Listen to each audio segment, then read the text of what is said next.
Chapitre 10. Le quadrille des homards. La simili-tortue poussa un profond soupir et s'essuya les yeux du revers d'une de ses pattes.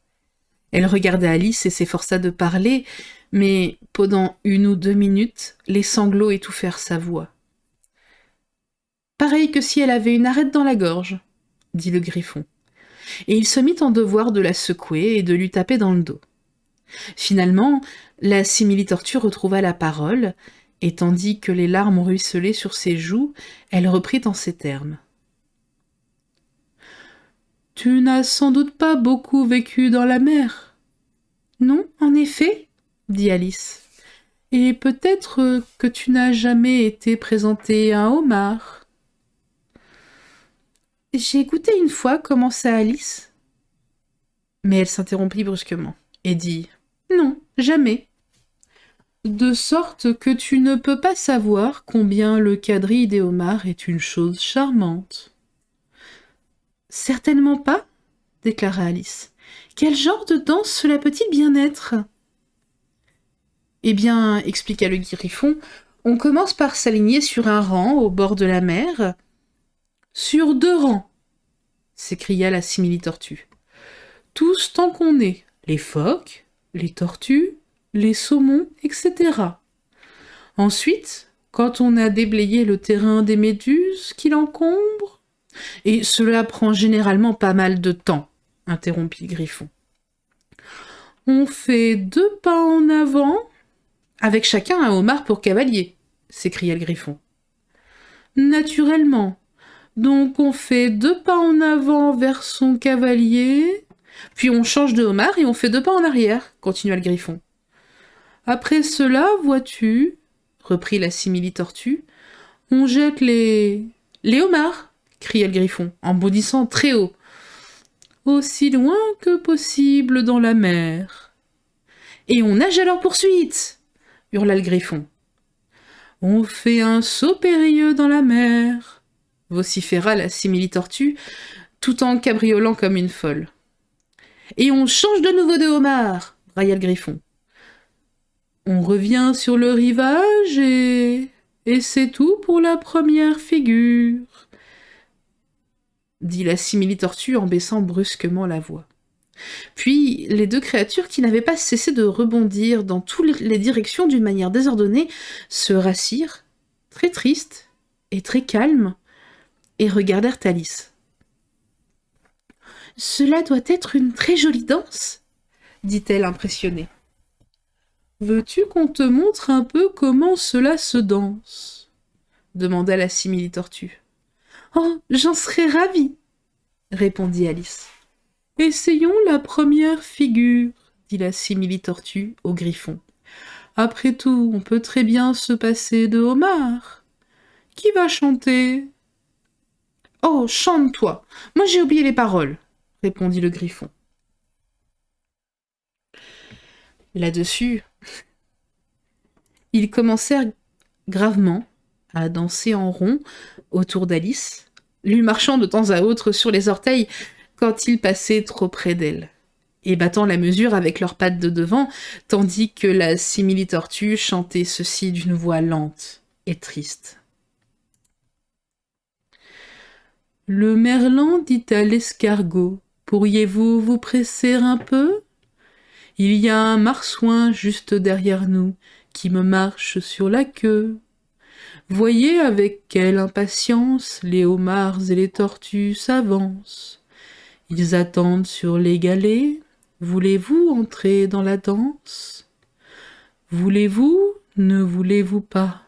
Voulez-vous, ne voulez-vous pas ? Voulez-vous entrer dans la danse ? Vous n'avez pas la moindre idée du plaisir que cela peut faire lorsqu'on vous prend et qu'on vous jette avec les homards à la mer. » L'escargot répondit « Trop loin, et le toisant avec méfiance dit qu'il remerciait le merlan mais qu'il ne voulait pas entrer dans la danse. Il ne voulait pas, ne pouvait pas, ne pouvait pas, ne voulait pas entrer dans la danse. Il y a un autre rivage, vous savez, une autre espérance. Plus on s'éloigne de l'Angleterre, plus on s'approche de la France. Ne pâlissez donc pas, bien-aimé escargot, entrez plutôt dans la danse. « Oh, je vous remercie, c'est très intéressant à voir danser », déclara Alice, qui était toute heureuse que ce fût enfin terminé. « J'aime énormément cette curieuse chanson du merlan. »« Oh, pour ce qui est des merlans, » dit la simili-tortue. « Tu as déjà vu des merlans, naturellement ?»« Oui, j'en ai souvent vu à des... » répondit Alice en s'interrompant brusquement. « J'ignore où Dej peut bien se trouver, » déclara la simili-tortue. « Mais si tu en as vu souvent, tu dois savoir comment ils sont faits. »« Il me semble bien que oui, » répondit Alice en réfléchissant. « Ils ont la queue dans la bouche et ils sont tout couverts de chapelure. » Pour ce qui est de la chapelure, tu te trompes. Elle serait emportée par l'eau dans la mer, mais il est exact qu'ils ont la queue dans la bouche. Et voici pourquoi. Elle se mit à bâiller et ferma les yeux. Explique-lui pourquoi et raconte-lui tout le reste. Pardon. Explique-lui pourquoi et raconte-lui tout le reste, dit-elle au griffon. Voici pourquoi, reprit ce dernier. Ils ont voulu absolument aller danser avec les homards. En conséquence, ils ont été jetés à la mer. En conséquence, il a fallu qu'ils tombent très loin. En conséquence, ils se sont mis la queue dans la bouche aussi ferme que possible. En conséquence, ils n'ont pas pu la retirer. C'est tout. Je vous remercie, déclara Alice. C'est vraiment très intéressant. Jamais je n'avais appris tant de choses sur les merlans. Si cela t'amuse, je peux t'en dire bien davantage, affirma le griffon. Sais-tu à quoi servent les merlans? Je ne me le suis jamais demandé. À quoi servent-ils? Ils font les bottines et les souliers, déclara le griffon avec la plus profonde des gravités. Alice fut complètement déconcertée. Ils font les bottines et les souliers? Répéta-t-elle d'un ton stupéfait. Voyons, avec quoi fait-on tes chaussures d'été? Demanda le griffon. Je veux dire, avec quoi les blanchit-on? Alice réfléchit un moment avant de répondre. Je crois bien qu'on le fait avec du blanc d'Espagne. Bon, dit le griffon d'une voix grave. Eh bien, les chaussures au fond de la mer, on les fait avec du blanc de merlan, qui, tu ne l'ignores pas, est un poisson blanc. Et qui est-ce qui les fabrique? Demanda Alice d'un ton plein de curiosité. Mais l'aiguille de mer et le requin-marteau, bien entendu, répondit le griffon non sans impatience. La moindre crevette aurait pu te dire ça, quoi. Si j'avais été à la place du merlan, déclara Alice, qui pensait encore à la chanson, j'aurais dit au marsouin. En arrière, s'il vous plaît, nous ne voulons pas être pressés ainsi par vous. Mais ils étaient tous obligés de l'avoir sur eux, dit la Pardon. Ils étaient obligés de l'avoir avec eux, dit la simili-tortue. Aucun poisson doué de bon sens n'irait où que ce fût sans un marsouin. Vraiment?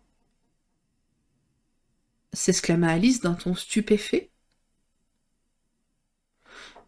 Bien sûr que non. Vois-tu, si un poisson venait me trouver, moi, et me disait qu'il va partir en voyage, je lui demanderais « Avec quel marsouin ?»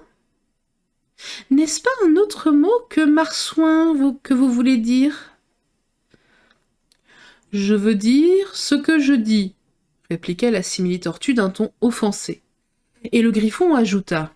Allons, à présent, c'est ton tour de nous raconter tes aventures. Oh, je peux vous raconter les aventures qui me sont arrivées depuis ce matin, dit Alice assez timidement.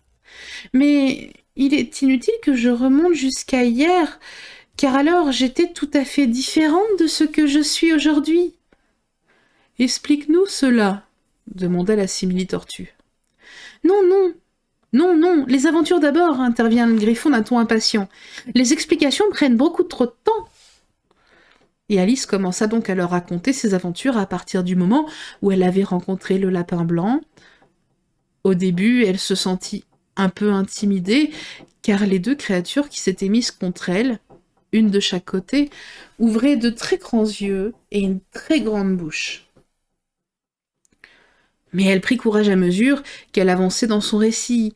Ses auditeurs observèrent un silence complet, mais lorsqu'elle arriva à sa rencontre avec la chenille, lorsqu'elle lui racontait comment elle avait essayé de réciter « Vous êtes vieux, Père William » et comment les mots étaient venus tout différents de ce qu'ils étaient en réalité, la simili-tortue respira profondément et dit « Voilà qui est bien curieux. »« Je n'ai jamais rien entendu d'aussi curieux, » déclara le griffon. « C'est venu tout différent de ce que c'est en réalité. » Répéta pensivement la simili-tortue. « J'aimerais bien qu'elle me récite quelque chose. Dis-lui de commencer tout de suite, » demanda-t-elle au griffon, comme si elle croyait qu'il avait une autorité particulière sur Alice. « Lève-toi et récite, c'est la voix du flemmard, » ordonna-t-il. « Comme ces créatures aiment vous commander et vous faire réciter des leçons, » pensa Alice. « Vraiment, j'ai l'impression d'être en classe. » Néanmoins, elle se leva et commença à réciter. Mais elle pensait tellement aux quadrilles des homards qu'elle ne savait plus trop ce qu'elle disait, et les paroles qu'elle prononça étaient vraiment très bizarres. « C'est la voix du homard, je l'entends déclarer, vous m'avez trop grillé et pas assez sucré. Comme fait le canard avec son nez rugueux, il astique sa pince et peigne ses cheveux. Quand le sable est sec, il est gai comme un passon et parle du requin méprisant sur un de ses tons. Mais quand monte le flot et que le squale est proche, sa voix n'est plus qu'un timide et tremblant reproche. » « C'est différent de ce que je récitais moi quand j'étais enfant, » dit le griffon. « Quant à moi, je n'avais jamais entendu cela de toute ma vie, » ajouta la simili-tortue. « Elle est bien incapable, » dit vivement le griffon. « Récite-nous la prochaine strophe. »« Mais, voyons, » insista la tortue, « comment pourrait-il bien faire pour peigner ses cheveux avec son nez ?»« Mais ce n'est qu'un simulacre faisant partie de la danse, » répondit Alice, qui, terriblement déconcertée par tout ceci, mourait d'envie de changer de sujet de conversation. « Récite-nous la strophe suivante, » répéta le griffon avec impatience. « Elle commence comme ceci. En passant devant son jardin. »